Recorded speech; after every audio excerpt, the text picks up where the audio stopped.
Welcome to Raji sorry creations. இன்றைக்கி என்ன பார்க்க போகிறோன்னா, சிம்பிள் அண்ட் எலிகண்ட்டாக ஒரு பிகினர் ஃப்ரெண்ட்லியாக ஒரு ப்ளவுஸ் போட்டால் எப்படி நீட்டாக போடலாம் ஆரி ஒர்க்கில் அப்படின்னு தான் பார்க்க போகிறோம்.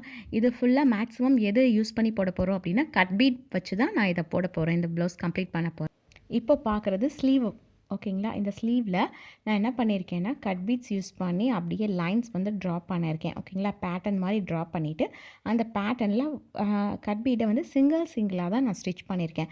ஸ்டிச் பண்ணி முடிச்சதுக்கப்புறம் நான் என்ன பண்ணியிருக்கேன், சின்ன ஹேங்கிங்ஸ் இருந்தால் நல்லாயிருக்கும், அதுவும் கட் பீட்ஸாகவே இருந்தால் நல்லாயிருக்கும் அப்படின்னு சொல்லிட்டு நான் என்ன பண்ணியிருக்கேன், இந்த கட் பீட்ஸை ஒரு ஹேங்கிங் மாதிரி இந்த ஏஜில் நான் ரெடி பண்ணிட்டேன். ஓகேங்களா, இது வந்து அப்படியே அட்டாச் பண்ணதில்லை, ஹேங்கிங்ஸ் மாதிரி தான் நான் பண்ணியிருக்கேன். ஓகே, சென்டர் பார்ட்டில் இதை வந்து பண்ணுறனால கையோட சென்டரில் இருக்குமா, ஸோ இது வந்து அப்படியே கீழே வந்து தொங்குற மாதிரி தான் இருக்கும். ஓகே, அப்போ பார்க்குறதுக்கு நீட்டாக இருக்கும். இது வந்து இன்னும் ப்ராசஸ் போயிட்டுருக்கு. இந்த ப்ளவுஸு இப்போ தான் ஃபஸ்ட்டு ஸ்டேஜ் கம்ப்ளீட் ஆகிருக்கு. இன்னொரு முக்கியமான விஷயம், நான் இதில் வந்து என்ன த்ரெட் கட்டியிருக்கேன் அப்படின்னு பார்த்தீங்கன்னா, பூக்கட்டுற நூல் இருக்குல்ல, அதான் கட்டியிருக்கேன். முன்னாடி நான் இந்த மாதிரி பைப்பிங் த்ரெட் யூஸ் பண்ணேன், அதில் ஹோல்ஸ் வந்து எனக்கு நிறையா விழுந்திருந்தது. ஓகேங்களா, ரிமூவ் பண்ணும்போது ஸோ அந்த ஹோல்ஸை கம்மி பண்ணலாம் அப்படின்னு பார்க்கும்போது, சரி இதை ட்ரை பண்ணி பார்க்கலாமேன்னு பார்த்தேன். பூக்கட்டுற நூல் எனக்கு சூப்பராக ஒர்க் அவுட் ஆகிருந்துச்சு. ஹோல்ஸ்லாம் ரொம்ப கம்மியாக இருக்குது. அந்த பைப்பிங் த்ரெட் கட்டுற மாதிரியே வந்து ஃபேப்ரிக்கில் நல்லா டைட்டாக ஹோல்ட் பண்ணுது. ஓகேங்களா, இந்த த்ரெட்டை நான் வந்து என்ன பண்ணலைன்னா, ஊசியில் கோர்த்துட்டு நான் வந்து இந்த மாதிரி த்ரெட்டை இழுத்து கட்டலை. ஓகேங்களா, நான் என்ன பண்ணியிருக்கேன்னா, இந்த ஊசி இருக்கா, இந்த ஊசியை வச்சு இந்த மாதிரி ஹோல்ஸ் மட்டும்தான் நான் போட்டுக்கிட்டேன். ஓகேயா, மேலேருந்து ஒரு பஞ்ச் பண்ணிவிடுவேன் இந்த மாதிரி. அதே மாதிரி கீழே இருந்தும் என்ன பண்ணுவேன்னா, இன்னொரு தடவை பஞ்ச் பண்ணிவிடுவேன்.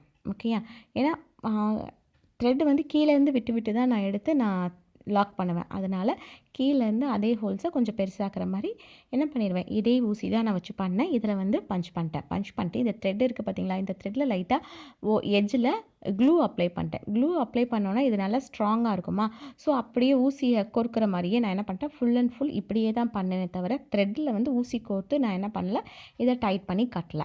ஓகேயா, இன்னொரு முக்கியமான விஷயம், இதோட பேக் சைடு. ஓகேங்களா, இந்த கட் பீட்ஸோட பேக் சைடு இதை பாருங்கள். இந்த எப்பயுமே நம்ம ஒரு ஸ்டிச்சு போட்டுட்டு அதை பேக் சைட் திருப்பி பார்க்கும் போது தான் நம்ம அதில் என்ன மிஸ்டேக் பண்ணியிருக்கோம் அப்படிங்கிறது தெரியும். ஓகேயா, இப்போது நான் போட்ட லைன்ஸ் எல்லாமே பர்ஃபெக்டாக ஸ்ட்ரெயிட்டாக தான் போட்டிருக்கேன் அப்படின்னு சொல்லிட்டு இதில் தெரியும். இன்னொரு முக்கியமான விஷயம் என்னென்னா, நான் என்ன பண்ணல, த்ரெட்டை வந்து ஒரு இடத்துலேருந்து இன்னொரு இடம் அப்படியே மூவ் பண்ணி கொண்டு போகல. அந்தந்த இடத்துல ப்ராப்பராக கட் பண்ணி எண்ணாட் போட்டு கட் பண்ணிவிட்டு அதுக்கப்புறம் எண்ணாட் போட்டு கட் பண்ணி அந்த மாதிரி தான் யூஸ் பண்ணியிருக்கேன். இன்னொன்று, ஸ்டிச்சஸ் எல்லாமே சிங்கிள் பீடாக தான் வந்து என்ன பண்ணியிருக்கோம்னா ஸ்டிச் பண்ணியிருக்கோம். அப்போ தான் நமக்கு வந்து லாங் லைஃப் வந்து அப்படியே ஸ்டெடியாக நிற்கும் அந்த பீட்ஸ். அதுக்காக இதெல்லாமே நம்ம இன்னொரு தடவை என்ன பண்ணணும்னா செக்யூர் பண்ணணும். என்ன தான் நம்ம வந்து எண்ணாட் போட்டாலும் இன்னொரு தடவை நம்ம செக்யூர் பண்ணி வச்சுருந்தா தான் அது நீட்டாக இருக்கும், ரிமூவ் ஆகாமல் இருக்கும். ஓகே, ஸோ பார்க்கவே நீட்டாக இருக்கா. இந்த ஸ்லீவை நெக்ஸ்ட் லெவல் போட்டுட்டு நான் அடுத்து ஒரு வீடியோ போடுறேன் உங்களுக்கு. ஓகே, தேங்க்யூ, தேங்க்ஸ் ஃபார் வாட்சிங்.